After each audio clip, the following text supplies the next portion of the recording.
Hola, mi nombre es Yurani Cifuentes y hoy los voy a acompañar hablándoles un poco sobre las generalidades de las estrategias cognitivas enfocadas para padres de familia.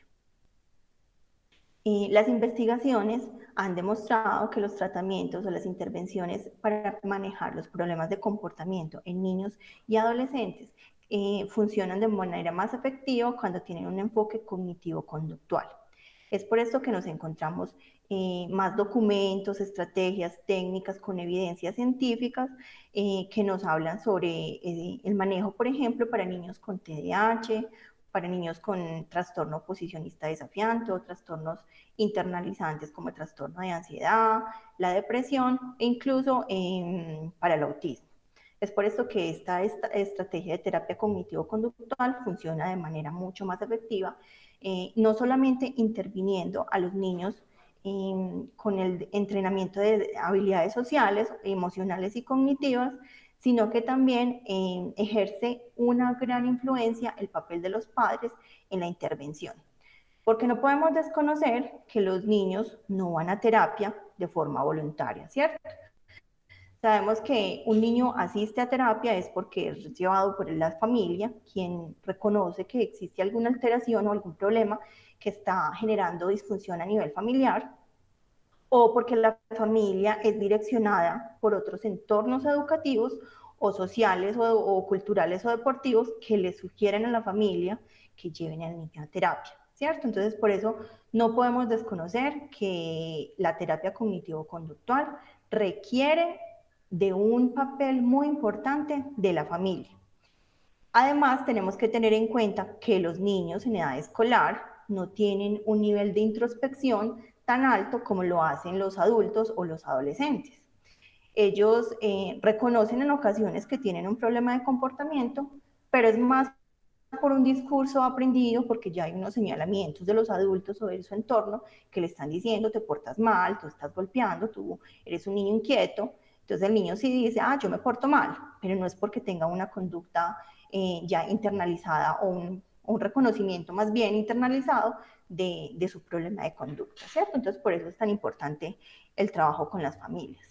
De igual forma, se requiere hacer una intervención, una visión global de las características y los comportamientos de los niños en los diferentes entornos, ¿cierto? No vamos a trabajar exclusivamente con los estudiantes, con los niños, sino también pues con los padres de familia, tratando de conocer un poco la visión y las conductas observables que se pueden manifestar en el entorno educativo o, como lo hemos dicho anteriormente, en los otros entornos culturales, o incluso terapéuticos, porque si podemos tener reporte, por ejemplo, de otras disciplinas, si el niño está en terapia ocupacional, en terapia de lenguaje, es importante conocer el reporte. Entonces, como lo hemos dicho, la familia ejerce un papel fundamental.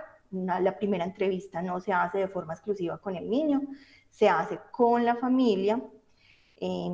Acá muy importante, con personas vinculares. Cuando se habla de personas vinculares, son personas que verdaderamente conocen el proceso del niño, se vinculan, participan de su proceso de formación. Desafortunadamente nos hemos encontrado que llevan a consulta terapéutica o incluso pues a una consulta médica a los niños, pero son personas externas que desconocen del proceso, como por ejemplo el hermano mayor, un tío, un vecino, que poco conoce de estas características o del motivo de consulta, y ahí vamos a perder una información muy valiosa para las hipótesis o el posibles objetivos o metas de intervención con el niño. Si podemos, tenemos la posibilidad de que en este proceso terapéutico se pueda conseguir ya una información o vincular, pues es lo ideal, vincular a una persona que verdaderamente conozca el proceso, pues es como lo ideal. Y no siempre esa persona debe ser papá y mamá, porque muchas veces son personas ausentes que no participan del proceso, que incluso los abuelos de pronto están más empoderados de este niño. Entonces es reconocer quién es la persona vinculante de este chico que llega a consulta para determinar pues como un plan de intervención mucho más objetivo. Eh, También en esta entrevista inicial es empezar a reconocer cuál es obviamente pues el motivo de consulta, pero cuál es el grado de sintonía que tiene la familia o que tiene estas personas que acuden a consulta con el problema de comportamiento de los niños. En ocasiones nos llegan estudiantes o niños o la familia más bien, que nos dicen, no, es que me remitieron de la institución educativa, que porque se porta mal, pero a nosotros no estamos de acuerdo, en mi casa se porta muy bien, porque en ocasiones puede ser porque la familia disminuye o tiende a no darle la importancia a los problemas de comportamiento del niño, o porque verdaderamente en casa no presenta o no manifiesta esas conductas problemáticas como los manifiestan en otros entornos. Entonces ahí tenemos que evaluar el grado de sintonía con la problemática del estudiante. Por eso recomendamos que el profesional pueda tener un reporte de la institución educativa. Afortunadamente los procesos de inclusión educativa en Colombia se están consolidando mucho más. Las instituciones educativas están estableciendo unos protocolos muy claros para poder establecer metas, establecer diagnósticos y remisiones a otras entidades para atender, por ejemplo, a la población diversa o con problemas de comportamiento o de convivencia escolar. Entonces, generalmente el psicólogo, el maestro de apoyo de la institución educativa envía un reporte escrito cuando remite a la familia, si la familia de pronto no reconozca que sí hay una necesidad, entonces que el profesional pueda solicitar y pueda preguntarle a la familia si hay un reporte escrito, que en ocasiones ellos, ya sea intencional o no intencional, lo guardan y no lo muestran, pero es como hacer esa solicitud de tener ese reporte escrito. O de otras entidades, ¿cierto? Como lo dije inicialmente, si hay un reporte ya de un neuropsicólogo o un reporte de un terapeuta ocupacional o un psiquiatra que nos permita pues como tal ahondar como tal en el motivo de consulta. Esto con el fin de determinar si los distintos problemas de comportamiento tienen relación con los distintos entornos en que se desenvuelve el niño y si hay una predisposición para que se desencadenen o se mantengan esos entornos, esos comportamientos pues como problemáticos.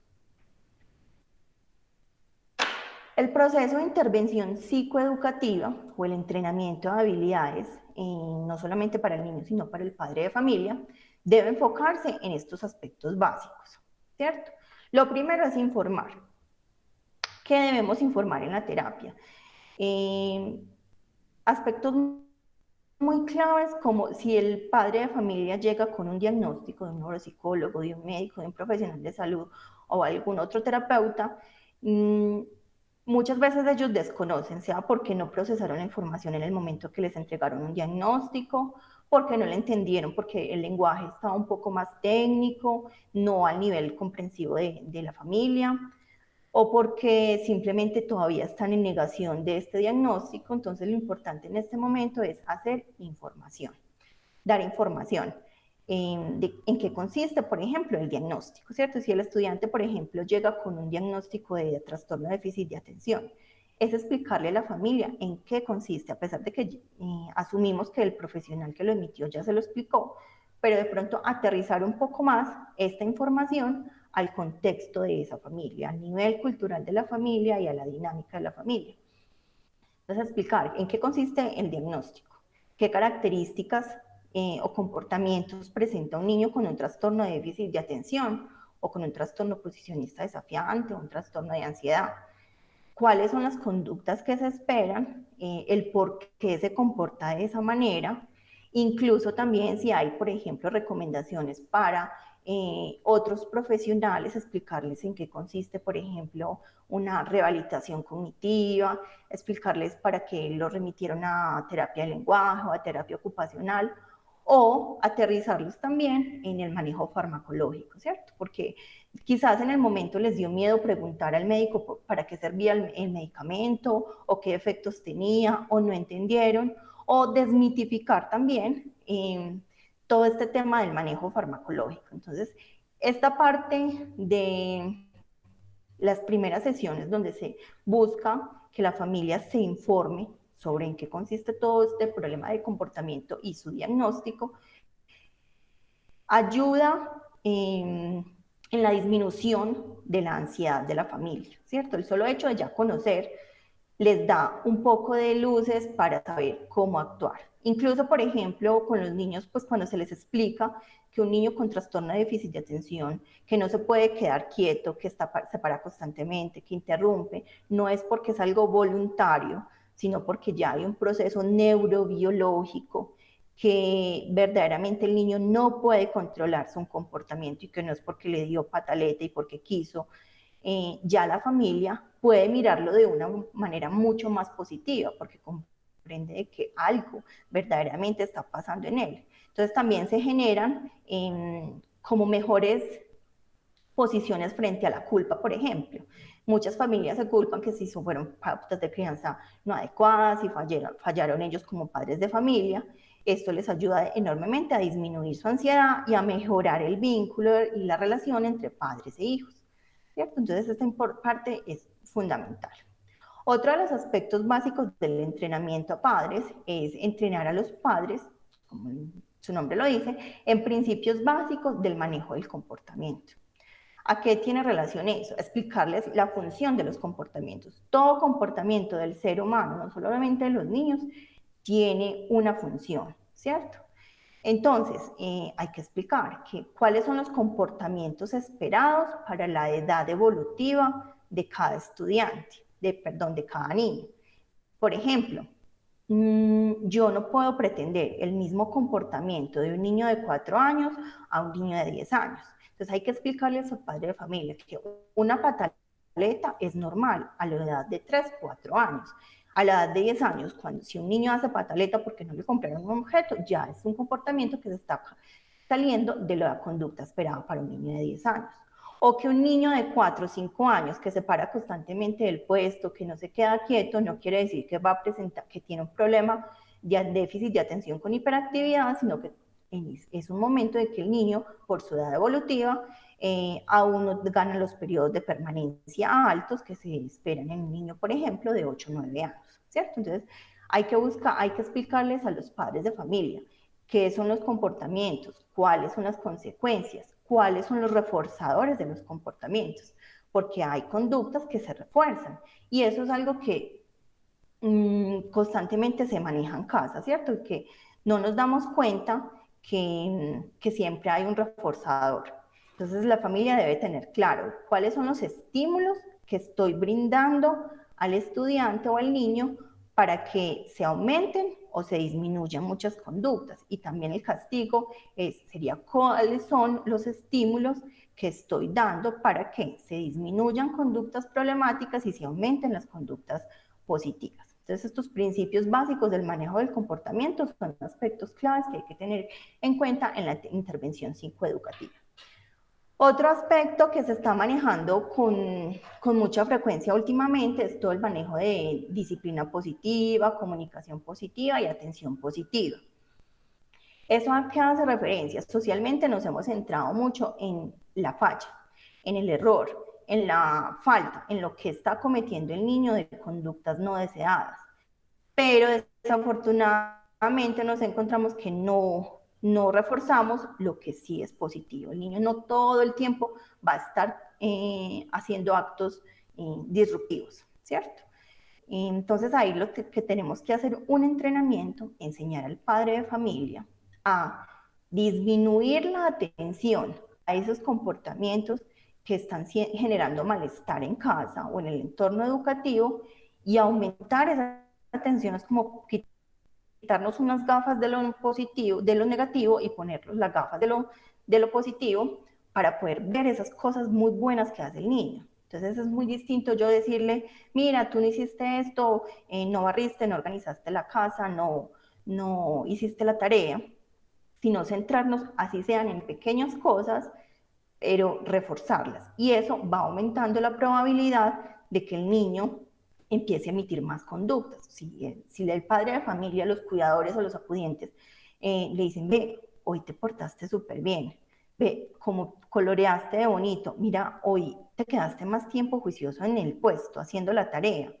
El niño va a tener esa satisfacción, esa motivación o ese reforzador de que los adultos sí se están centrando en el comportamiento. Es muy habitual, por ejemplo, en los entornos educativos, que los niños dicen, sí, pero es que siempre me meten la culpa a mí, siempre están mirando. Ellos mismos se dan cuenta de que el adulto, incluso docentes, todos hemos vivido esta situación de que siempre estamos como pendientes de la conducta negativa.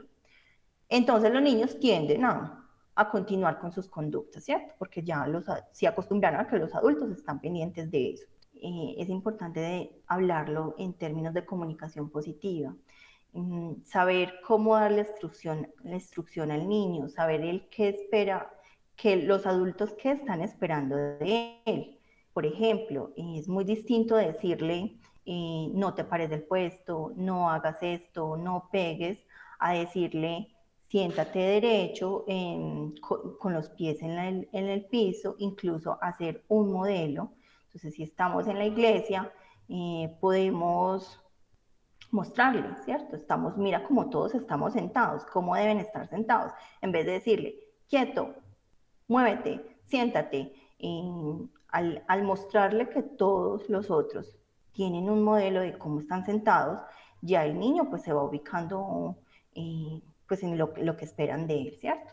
Eso tiene que ver mucho, como les decía, con las órdenes efectivas, con la forma de dar la instrucción, saber la anticipación es un aspecto clave para los niños y para disminuir las conductas problemáticas. Si yo voy a salir de mi casa con el niño a un centro comercial y yo sé que me hace pataletas, entonces yo le voy a anticipar qué espero de él, desde un lenguaje comprensible, de un lenguaje adaptado a su edad evolutiva, desde la comprensión pues como del niño, ¿cierto? Órdenes concretas y muy sencillas. Yo no le puedo pedir al niño pórtate bien, porque el pórtate bien es un término muy generalizado. Para mí, portarme bien puede ser muy distinto para otra familia, portarse bien, ¿cierto? Entonces hay que ser muy concretos. Portarse bien es permanecer sentado, pedir el favor, no hacer pataleta. O sea, y las órdenes deben ser pocas y comprensibles. Entonces, si yo ya sé que voy a ir al centro comercial y que generalmente me hace pataleta o me pide algo y llora porque no se lo compro, entonces vamos a hacer una negociación con los niños, a pesar de que no tengan esa capacidad de comprensión tan alta como los adultos o los adolescentes, se pueden establecer pues diálogos y acuerdos, ¿cierto? Entonces vamos a salir del centro comercial. Hoy te puedo dar un helado, pero si te acercas, me pides el favor, y si permaneces conmigo al lado, si no corres por el centro comercial, te voy a dar el helado. O también cuando no se puede, no se puede, entonces le vamos a decir, hoy no podemos. Pero podemos, si hoy vamos en el centro comercial, pues no te puedo dar el helado, pero no corres, no me tratas mal, podemos llegar a jugar un juego de mesa, ¿cierto? Entonces también es dar órdenes efectivas, lo que ya conocemos, las amenazas no son efectivas, los premios que se prometen y no se cumplen tampoco son efectivos porque los niños reconocen que pues ya no creen en el adulto y en la palabra de esta figura de autoridad, entonces no va a ser efectivo. Y por último, de estas, pues como de las generalidades de la intervención psicoeducativa, sería el sistema de registros. Hay que entrenar a los padres de familia en un sistema de registros que ya son muy comunes, que en ocasiones han perdido como vigencia, pero más es por la falta de intervención consistente, más que no sea porque no son efectivos, por ejemplo, con el sistema de economía de fichas. Es un sistema de recompensas que de alguna manera nosotros los adultos también manejamos, es decir, nos comportamos de cierta manera y ganamos ciertos beneficios. O un sistema de puntos, en este caso, por ejemplo, nosotros trabajamos, el sistema de puntos es un sistema monetario, ¿cierto? Ganamos dinero, pasa lo mismo con los niños. Un sistema de puntos es, te comportas teniendo claros, por ejemplo, 3 órdenes básicas, es decir, vas a tender la cama, vas a hacer la tarea, estudiar 20 minutos y vas a lavar tu plato. Tenemos 3 órdenes sencillas. Si el niño cumple esas 3 órdenes, va a ganar unos puntos y esos puntos se pueden canjear por algo, ya sea por un dulce, por un helado, una salida o por ver un programa de televisión, ya eso se va acordando. este sistema de economía de fichas tiende a disminuir el canje, es decir, pues con el tiempo, primero pueden ser objetos materiales y a corto plazo, pero luego se debe de ir disminuyendo, ¿cierto? Se debe disminuir en el tiempo de ese canje, es decir, pues no en el día le voy a dar un helado, sino ya a los 8 días, cuando vemos que la conducta sí se va aumentando, vamos aumentando también el tiempo del canje, hasta llegar a un punto donde los estímulos que se ofrecen o el canje sea un refuerzo más motivacional, no monetario, porque uno se ha encontrado en consulta donde muchos papás nos dicen, es que porque le va a tener que premiar comportamientos que tiene que tenerlo, ¿cierto? Pero desafortunadamente si el niño hay que entrenarlo, hay que enseñarle, tiene que ser pues como a través de eso, no siempre tiene que ser algo monetario, pues puede ser el juego es tiempo y es muy valioso para compartir con familia. Y luego simplemente el reforzador, que termine siendo solamente felicitaciones, hoy te portaste súper bien, hoy tendiste la cama, mira que lo hace súper bien. Entonces este sistema de registros, que ya está muy desgastado, pero lo que decimos es por falta de consistencia, es muy valioso. Otro sistema de registro es, por ejemplo, establecer unas rutinas claras en casa, que sean escritas, porque cuando se materializa lo que está en pensamiento, en algo escrito, es más fácil de concretar. Entonces, por ejemplo, las rutinas, a través de dibujos o a través de material ya escrito, si el niño tiene la capacidad de escribir y de comprender cómo está diseñado mi día, ¿cierto? Si en la mañana me levanto y tiendo la cama y luego voy a estudiar, y en la noche qué hago, tareas, juego en familia, comparto en familia, puede ser a través de dibujos o escrito, y hacer como un checklist o chequeo todos los días de si cumplimos eso o no.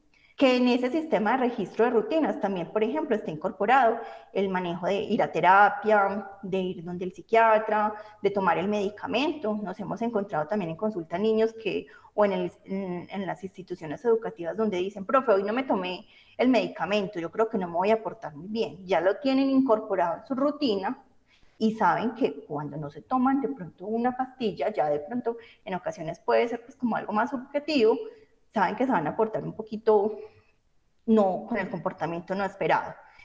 El sistema de registros también hay un sistema de registros un poco más complejo, que es el análisis funcional del comportamiento, donde se registra de forma consistente, periódica, una conducta observable que se desea modificar o que esté alterando mucho la dinámica de la familia o del entorno educativo, y se registra cuál fue el antecedente, es decir, qué pasó antes de que el niño hiciera la pataleta, por ejemplo, o de que siempre le pega a algún hermanito, a algún compañero de estudio.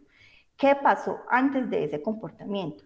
¿Y qué pasó después de ese comportamiento? Al hacer ese registro de forma consistente por un periodo de tiempo determinado, esto nos permite evaluar con la familia qué está reforzando, ¿cierto? Es que siempre al niño que él le pega, es que el niño también le está molestando.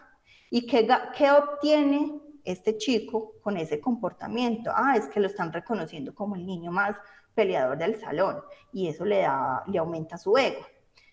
Al reconocer este tipo de situaciones, nos permite empezar a tomar estrategias para disminuir esas conductas, ¿cierto? Pero eso sí requiere un entrenamiento mucho más consistente y conectado con el entorno educativo. Algunas características como muy generales de la intervención, del entrenamiento, es entre 8 o 10 sesiones con las familias. Por eso el entrenamiento debe ser como más consistente con las familias para ayudarles también a reconocer y a entrenar con los niños esas habilidades que se les están enseñando de autorregulación, que en otro video ya se compartieron, ¿cierto? Se debe también establecer unas metas y unas tareas acordadas con la familia, es decir, si el terapeuta piensa que ahí necesitamos cambiar un comportamiento, pero la familia o el entorno educativo considera que hay otras prioridades, pues debe ser algo como acordado. Se debe buscar adherencia después de la intervención. Desafortunadamente sabemos que las conductas mejoran siempre y cuando esté un terapeuta haciendo seguimiento y registro de estas tareas, pero después de la intervención la familia tiende a abandonar el sistema de registros, el sistema de rutinas, la comunicación positiva. Entonces lo que buscamos es que se puedan adherir de forma persistente y consistente a estas estrategias. Se deben evaluar y reformular metas, no siempre de pronto las metas eran las que se acordaron, entonces hay que evaluar a mitad de camino si se están obteniendo los objetivos que se esperaban y si no, pues se reformulan, ¿cierto? Y hacer una retroalimentación a la familia y en el entorno educativo para que se reconozca al niño de que ha mejorado los comportamientos. Esto lo motiva a seguir con ese comportamiento positivo. Y a la familia también, porque es una tarea gigante de la familia modificar ciertos comportamientos, ciertos reforzadores que se manejan en casa. Entonces, esto permite que se cumplan como los objetivos. Bueno, estas son unas características generales como de la intervención o el entrenamiento con padres de familia. Sabemos que es un tema mucho más amplio y que requiere pues como de pasos mucho más específicos para cada una de las estrategias. Sin embargo, era un abordaje general. Si tienen algunas dudas, inquietudes, pueden comentarlos en el foro, escribirnos y estaremos con gusto atentos para responder a dichas dudas, inquietudes. Muchas gracias.